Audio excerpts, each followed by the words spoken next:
안녕하세요. 오늘 우리가 함께 나눠볼 이야기는 바로 겨자씨 믿음과 성실함으로 사는 법입니다. 살다 보면 세상이 너무 시끄럽고 또 혼란스러워서 내 기도가 그냥 허공으로 흩어지는 것 같고 그럴 때가 있잖아요. 바로 그런 순간에 우리에게 힘이 되어줄 지혜를 한번 같이 찾아보겠습니다. 와, 이 외침. 수천 년 전에 터져나온 한 예언자의 목소리인데 꼭 오늘 우리 마음속 이야기 같지 않으세요? 이 질문이 가진 무게가 정말 대단하죠. 끝없는 폭력과 부조리 앞에서 느끼는 무력감, 그리고 어쩌면 가장 고통스러운 신의 침묵에 대한 질문이니까요. 정말 놀랍게도 하박국 예언자의 이 외침은 지금 우리가 사는 세상과 너무나 닮아 있습니다. 매일같이 들려오는 갈등과 불의의 소식들 속에서 우리도 모르게 똑같은 질문을 던지게 되잖아요. 도대체 언제까지 이래야 하나요? 하고 말이죠. 바로 이 깊은 공감대에서부터 오늘 이야기를 시작해 보려고 합니다. 하지만 바로 이런 절망 속에서 우리는 희망의 실마리를 찾을 수 있습니다. 오늘 우리가 들여다볼 이 고대의 지혜는요, 의인, 그러니까 이 혼란 속에서도 올바르게 살려고 애쓰는 우리 같은 사람들에게 명확한 길 하나를 딱 보여주거든요. 자, 그럼 본격적으로 한번 들어가 볼까요? 하박국 예언서, 디모데후 2서, 그리고 루카복음. 이 세 군데에서 세 가지 핵심 가르침을 하나씩 살펴볼 건데요. 이 세 가지가 그냥 따로 노는 게 아니라 아주 멋지게 하나로 딱 연결됩니다.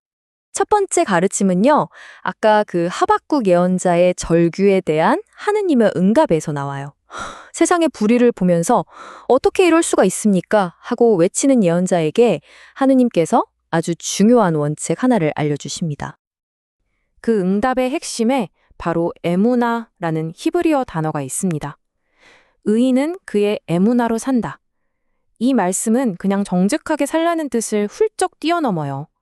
당장 상황이 이해되지 않고 영적으로 너무 메말라서 힘들 때조차도 그 약속을 굳게 믿으면서 묵묵히 자기 길을 가는 것, 바로 그 끈질긴 충실함이 에무나의 진짜 의미입니다. 자, 그럼 이런 에무나, 이 굳건한 성실함을 어떻게 계속 지켜나갈 수 있을까요?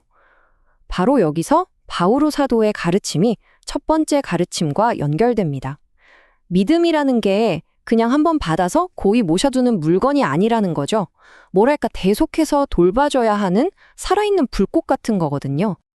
바오로 사도가 제자 티모테후에게 안아줄 퓰레인 하라고 말하는데요. 이 단어가 주는 이미지가 정말 강렬하죠.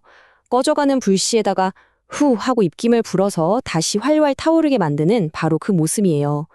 우리 안에 있는 그 힘과 사랑의 불씨가 세상에 대한 두려움 때문에 사그라들지 않도록 의식적으로 계속 부채질을 하라는 겁니다. 하박국의 에무나를 지키기 위한 아주 적극적인 행동인 셈이죠. 자, 이제 마지막 세 번째, 가장 잘 알려진 비유로 가보겠습니다. 우리가 꾸준히 성실하려고 애쓰고 또 적극적으로 믿음을 불태우려고 해도 나 조 플레인. 문득 이런 생각이 들 때가 있잖아요. 내 믿음은 왜 이렇게 작지? 하고요. 바로 이 문제에 대한 예수님의 대답은 우리의 생각을 그냥 확 뒤집어 버립니다. 여기 보세요. 사도들은 믿음을 더 주세요 하고 외치죠. 마치 통장 잔고를 더 채워달라는 것처럼 믿음을 양으로 생각한 거예요. 그런데 예수님의 대답은 완전히 다릅니다. 너희에게 겨자씨 한 알만한 믿음이라도 있다면 이건 관점의 완전한 전환이에요. 중요한 건 믿음의 크기, 즉 양이 아니라 질이라는 거죠. 아무리 작아도 그 안에 생명이 있느냐? 그 잠재력이 핵심이라는 겁니다. 그리고 그 작은 생명이 품고 있는 힘은요, 우리의 상상을 초월합니다. 거대한 나무를 뿌리채 뽑아서 바다에 옮겨 심을 정도의 힘이라니, 이게 말이 되나요?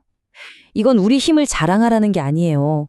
우리의 믿음이 아무리 작아도 그 믿음이 향하는 대상이 누구냐에 따라서 이렇게 말도 안 되는 기적이 일어날 수 있다는 걸 보여주는 놀라운 비유인 거죠. 자, 그럼 이 세 가지 가르침을 어떻게 우리 삶에 적용할 수 있을까요? 이제 이 겨자씨 비유를 머리로만 이해하는 게 아니라 우리 내면으로 한번 가져와 보겠습니다. 이건 단순한 지식이 아니라 우리 안에서 일어나는 실제적인 변화에 대한 이야기거든요. 잠시 한번 스스로에게 물어보시겠어요? 내 삶에 너무 깊이 뿌리 박혀서 이건 정말 안 바뀔 거야? 절대 옮길 수 없어? 라고 생각하는 돌무화과 나무는 무엇인가요? 어쩌면 그건 뿌리 깊은 불안일 수도 있고, 도저히 끊어내지 못하는 나쁜 습관이나 마음속 깊은 의심일 수도 있습니다. 이 개념을 구체적인 실천으로 한번 옮겨볼까요? 첫째, 내 믿음이 작다고 실망하는 대신 내 안에 이미 그 작은 씨앗이 있다는 걸 인정하는 겁니다. 둘째, 내가 뿌리 뽑고 싶은 그 나무가 뭔지 명확하게 이름을 붙여보는 거예요. 셋째, 이제 내 힘이 아니라 하느님의 힘을 믿고 그 나무를 향해 명령하는 겁니다. 그리고 마지막으로 가장 중요할 수 있는데 겸손하게 섬기는 종의 자리로 돌아가는 거죠. 네, 바로 이 마지막 단계가 정말 중요합니다. 겨자씨 믿음이 가진 그 놀라운 힘은요, 반드시 겸손한 섬김이라는 토양에 뿌리를 내려야 하거든요. 그렇지 않으면 이 강력한 믿음이 우리를 성장시키는 게 아니라 오히려 영적인 교만의 도구가 되어버릴 수도 있기 때문입니다. 예수님께서 겨자씨 이야기 바로 다음에 쓸모없는 종의 비유를 드신 이유가 바로 여기 있습니다. 종은 주인이 시킨 일을 다 하고 나서 저 잘했죠? 상 주세요 하고 기대하지 않잖아요.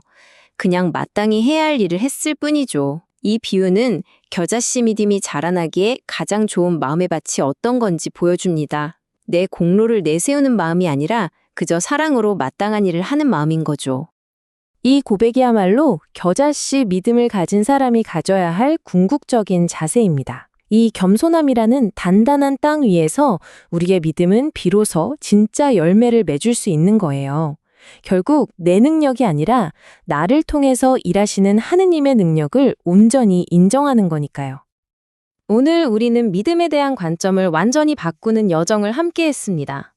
믿음은 내가 얼마나 많이 가졌는지, 그 양으로 측정되는 소유물이 아니라 우리가 어떻게 심고 가꾸는지에 따라 무한한 가능성을 품은 살아있는 씨앗과 같다는 걸요. 이 시간을 마치면서 여러분께 이 질문을 남깁니다. 믿음이 얻어야 할 소유물이 아니라 심어야 할 씨앗이라면 오늘 당신의 삶에, 당신의 마음에 어떤 믿음의 씨앗을 심으시겠습니까?